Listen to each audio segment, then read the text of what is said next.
Hello, Deloitte people in Australia and Deloitte customers in Australia as well. My name is Andy Bochman. It's a pleasure to be able to speak to you today, and I hope to be able to provide you something of benefit. As you can see, this is a recording, and so my face will appear somewhere on the screen, but it won't always be in the right place, so hopefully it won't make you nauseous, but I'll be moving that circle around when the slide calls for it. Okay? The theme is basing our approaches to risk management, cybersecurity, and beyond cybersecurity on consequences. It's a form of extreme prioritization where we're not necessarily trying to protect everything equally or even protect everything. We start with identifying what matters most to an organization, to its mission, and making really sure that we've done our absolute best to reduce the risk to those critical functions and processes as close to zero as absolutely possible. So here we go. You ready? Okay, I said I'd. The question was I ready to move the slide? Clearly not entirely, and I had to move me too. So here's what we're going to talk about today: a little bit of orientation, and then the CCE methodology, which was captured in a book we published last year and is in use in a bunch of different places. The new national strategy, an overarching methodology called cyber informed engineering, which includes what we do with organizations in CCE, but is also readily applied to the manufacturing process and supply chain and how to make things in a more secure way in more secure places. The next to the bottom is two more programs that tie into all of that are Department of Energy programs in the United States. The Idaho National Lab, my lab, is very involved in. And then I'm going to talk to you a little bit about, at the end, climate resilience and C2N, by which I'm designating coal to nuclear conversions. So about me, God, too much me in one slide. I'll just block myself with myself there. The path that I'm showing here is that I've, for most of my career, been involved in cybersecurity defense for infrastructure. And that continues to be the case, as this presentation hopefully will demonstrate, but also that I've pivoted now to also embrace climate resilience, extreme weather resilience, however you say it in Australia, the things that have been happening, the huge fires in 2019 and the ripple-on effects, knock-on effects from those, and all the other heat-related phenomena that have been occurring both in Australia and around the world with a increased intensity, it seems, in the last several years. It's harder and harder for people to ignore them. These are some of the things that I've written. One of the first things published on the far left-hand side in green was in Harvard Business Review on cybersecurity, which ultimately introduced CCE, which again I'm going to get to in a second, some other surrounding documents, but you can see that as I move to the right of the slide, I'm starting to bring in climate-related risks, climate-related initiatives, and the cyber and other concerns that attend them. So, next slide.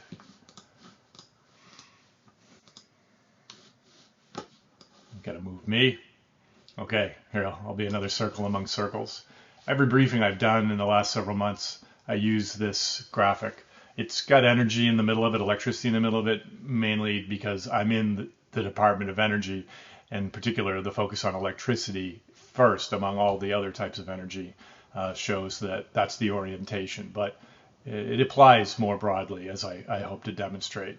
So if you're trying to keep an electric grid running, for example, there's more risks and more threats than this, but the ones that I speak to, I'll start at the top with climate physical risk, and that has to do with floods and fires and freezes and all the other things that are happening as we heat the atmosphere, which then heats the oceans and causes global weirding, by which I mean things are happening in places that they didn't used to happen. They're happening with a frequency and a ferocity that we hadn't seen before. And all expectations are that that's going to get worse every year. It'll vary region by region, year by year, but the trend lines are just inexorable. It's going to be worse every year. What do you want to do about it to keep civilization running, including the parts of it that you're responsible for? That's climate physical. It's different than mitigation. It's different than let's make cleaner energy and let's have more electric vehicles out on the roads. This is about the fact that no matter how fast we move on mitigation, we have to make sure that we've identified the most important pieces of infrastructure and are doing what we need to do in advance, proactively, to harden them against the forces that are already coming at them or that, according to global climate models, with some confidence, will be projected to arrive soon. The energy transition in the lower right-hand corner speaks to, I don't know, I'm not super conversant on this in Australia, but I believe that there are some things in the United States that are definitely happening in Europe, and I think with implications for Australia as well, the fact that we're trying to, mainly in the name of mitigation, but also sometimes cost savings, we're trying to replace fossil fuel power plants, coal, natural gas, primarily with renewables, big wind, big solar, big storage. And we're doing that unevenly, and we're not doing it very conservatively.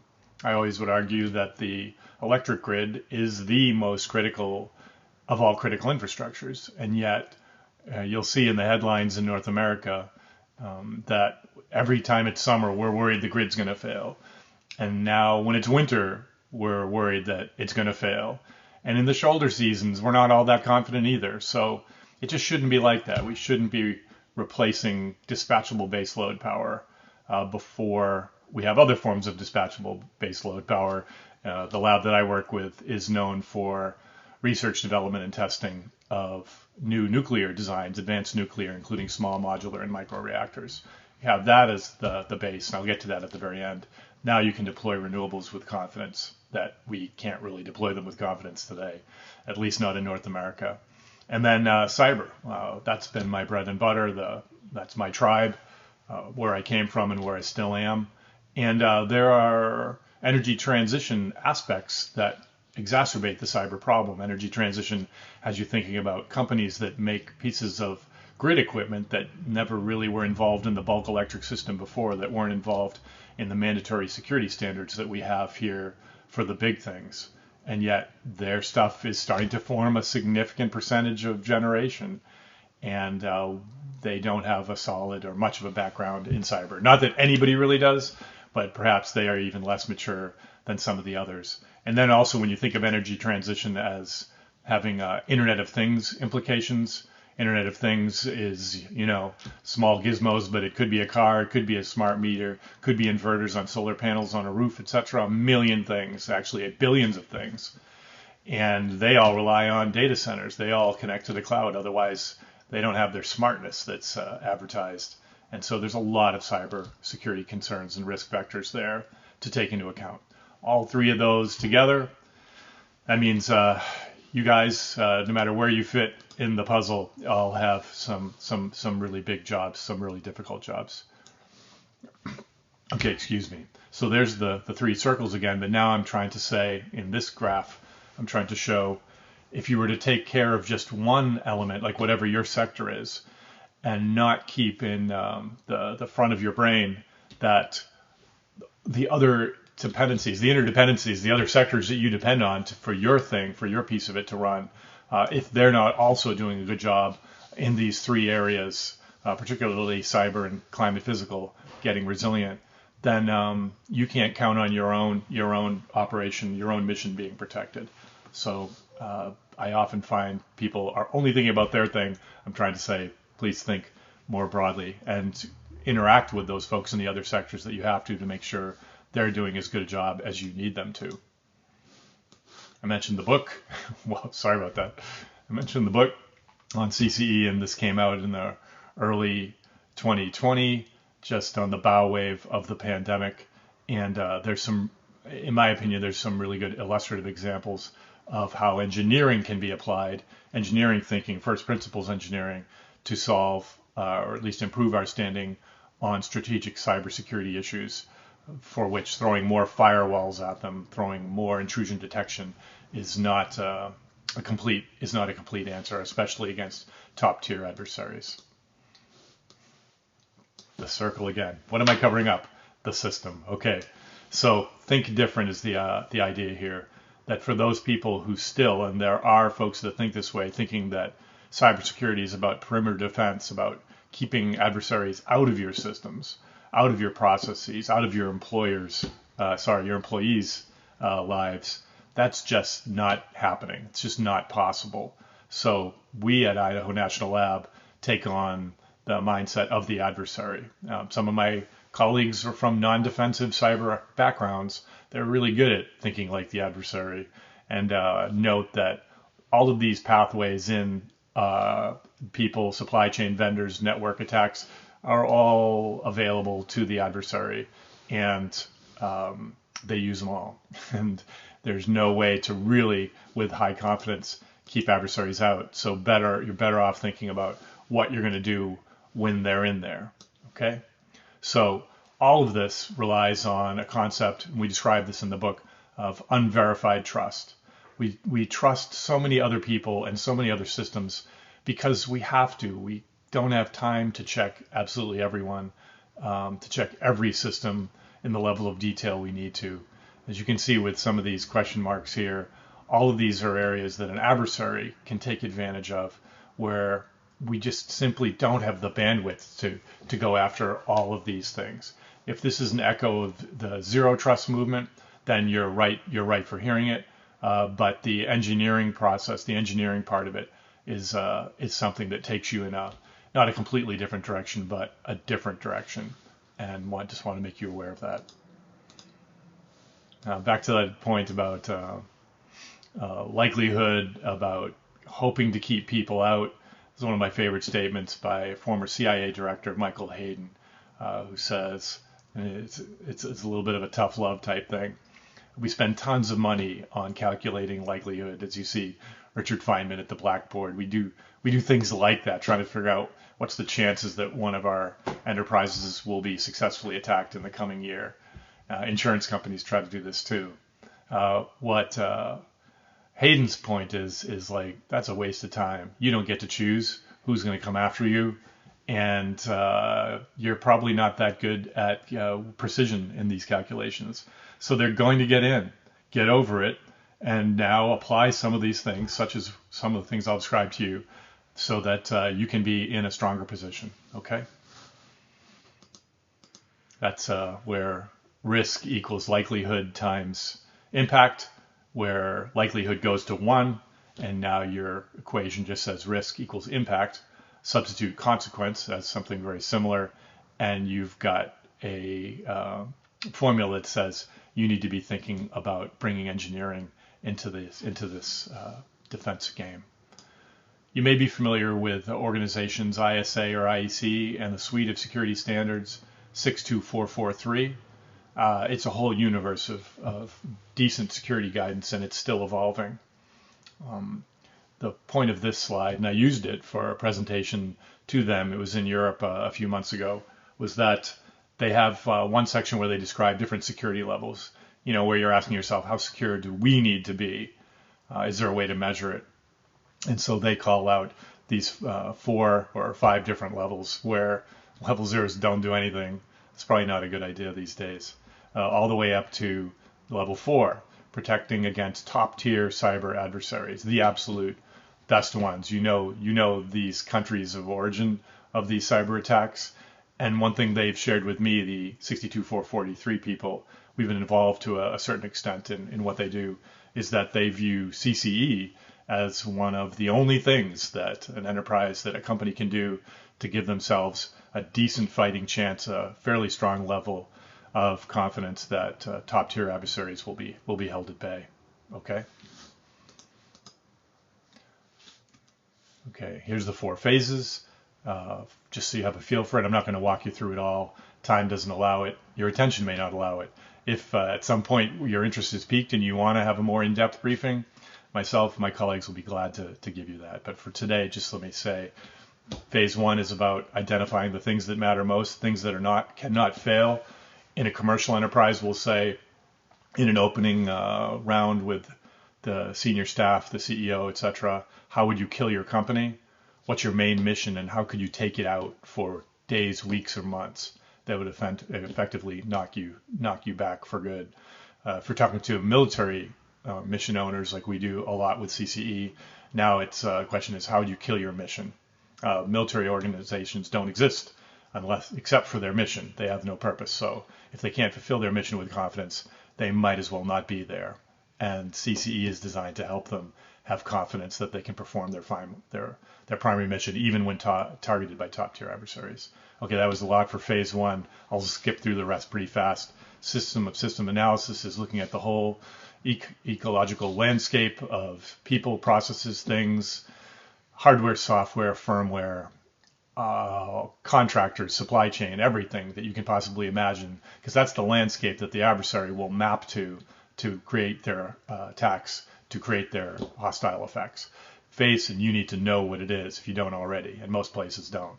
Phase 3 is where we bring in a targeter, a guy or a woman who has the evil bit flipped in their head and has done this before, and they know how to aim, how to craft cyber attacks and what to aim them at to be able to achieve their effects.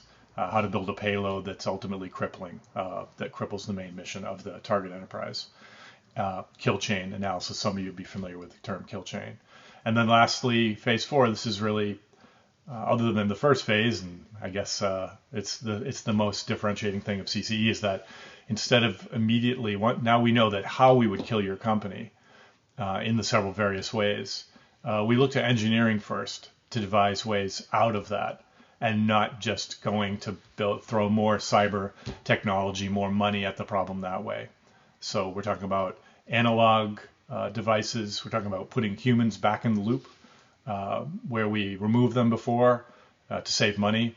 Now we want to put them in there so that we have more confidence that if intruders make it close enough to be able to cause effects, they'll be seen. They'll be detected by human operators who know the way the systems are really supposed to work.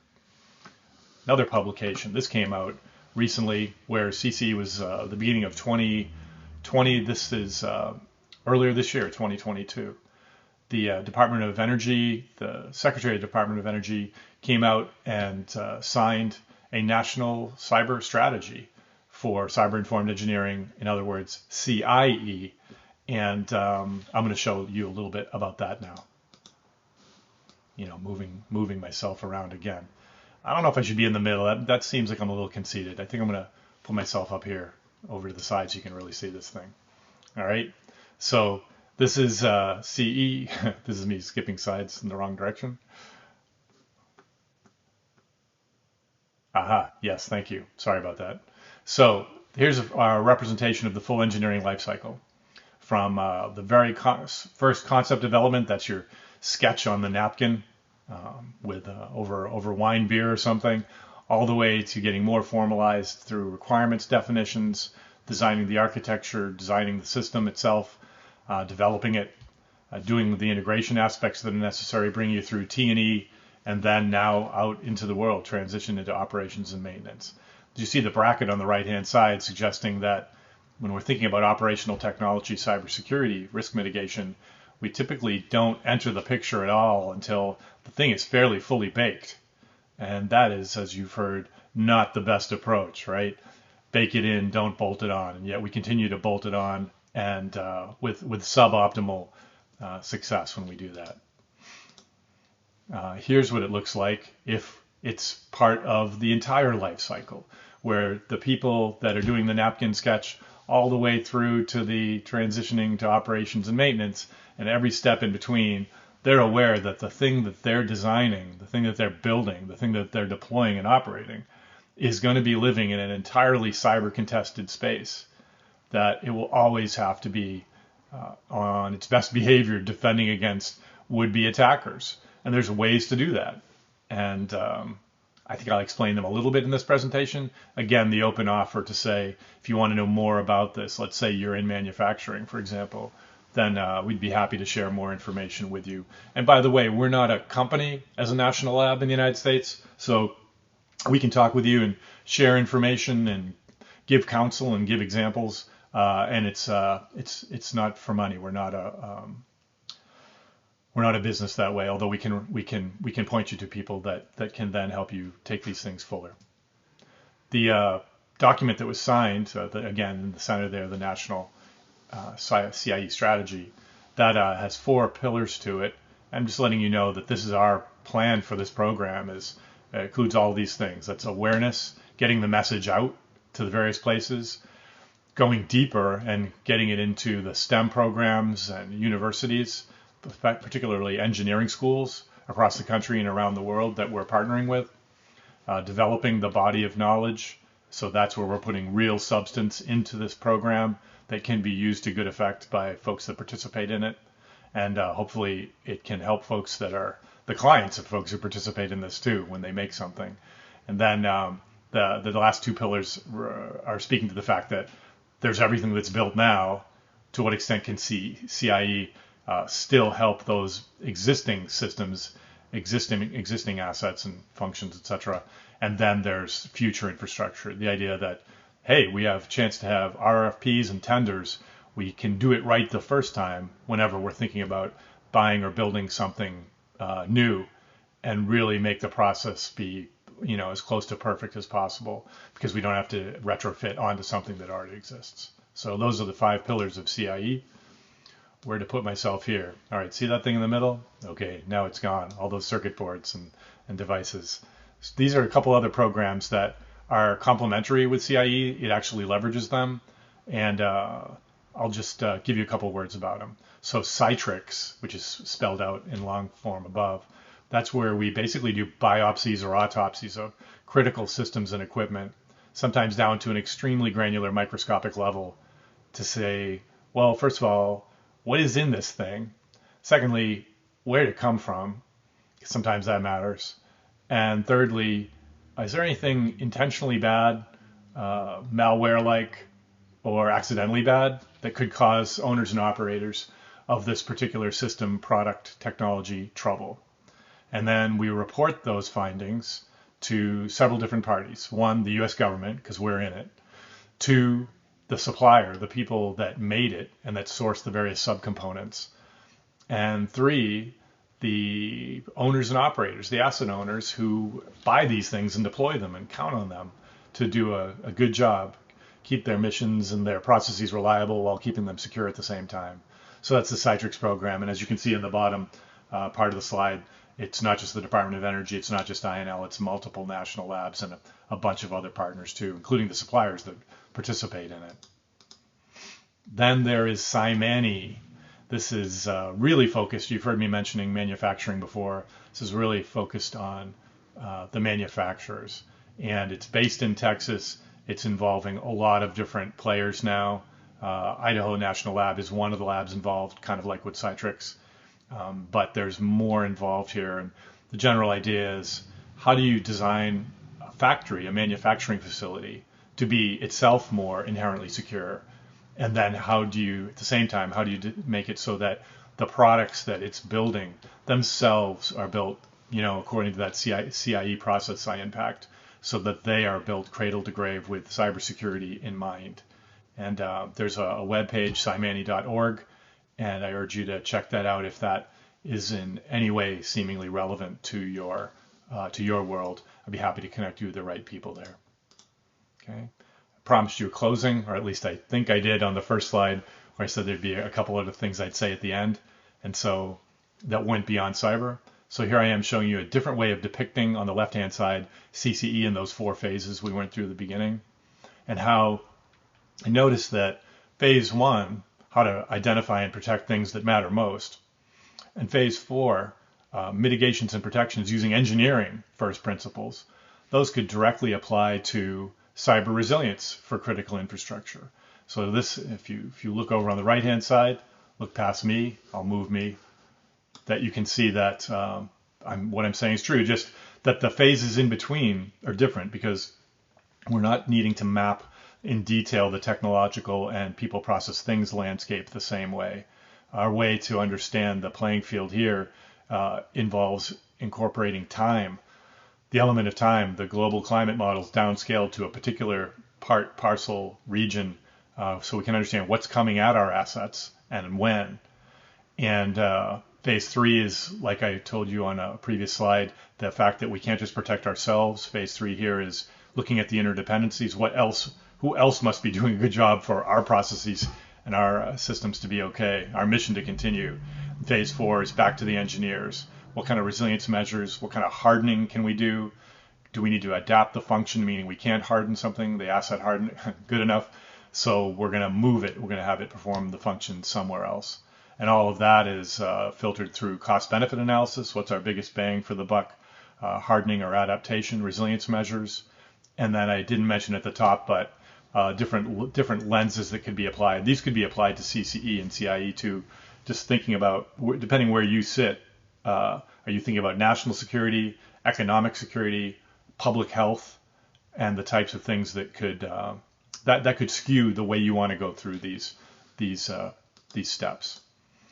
The last slide, I believe, is here on coal to nuclear conversion.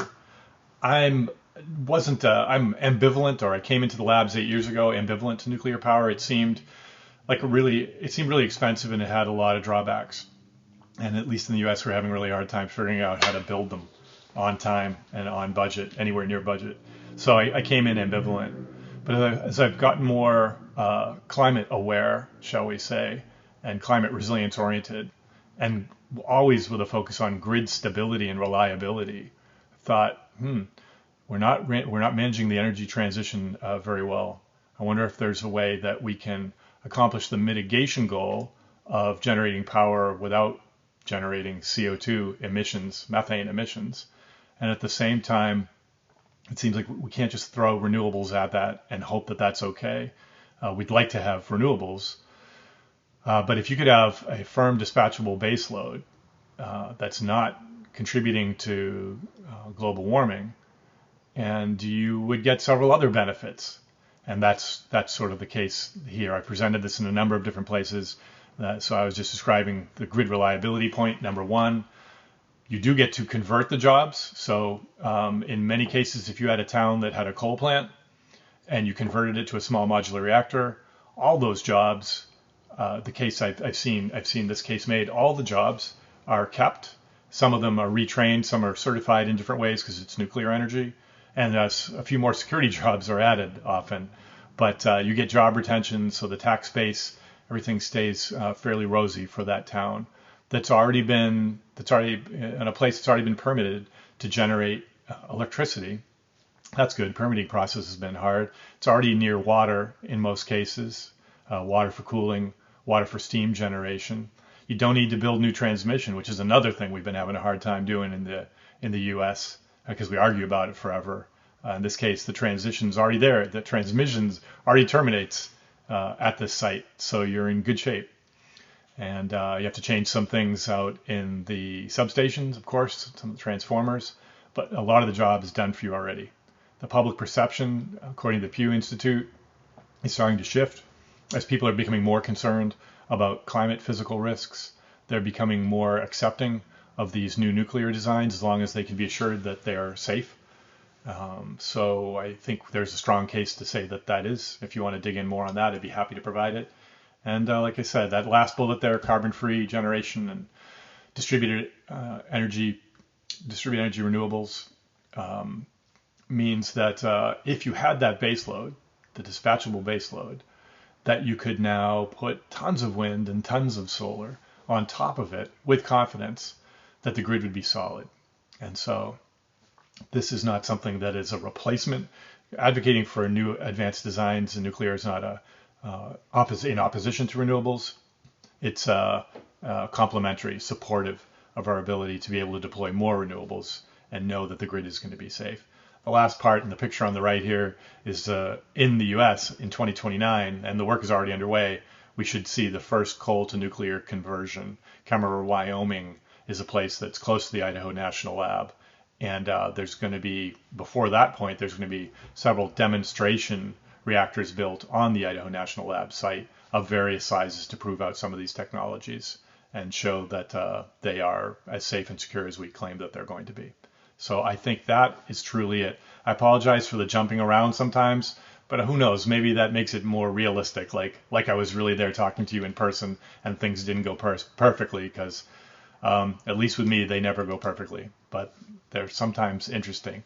I show you on my last slide, in addition to saying thanks, contact information, both by email and on Twitter, and a picture of my new adopted city. I'm from Boston, the northeast coast of the United States originally, but I moved to Milwaukee, a manufacturing hub, long history in manufacturing that grew out of its history of beer brewing at the turn of the previous century, and now it's thriving. It's a nice place to live on the shores of one of the Great Lakes, Lake Michigan. So that's it. I'm hitting my 30-minute mark. Hope you guys are having an excellent time and continue to do so. Be safe, and there may be a way I can answer questions. We'll have to see about that. Take care.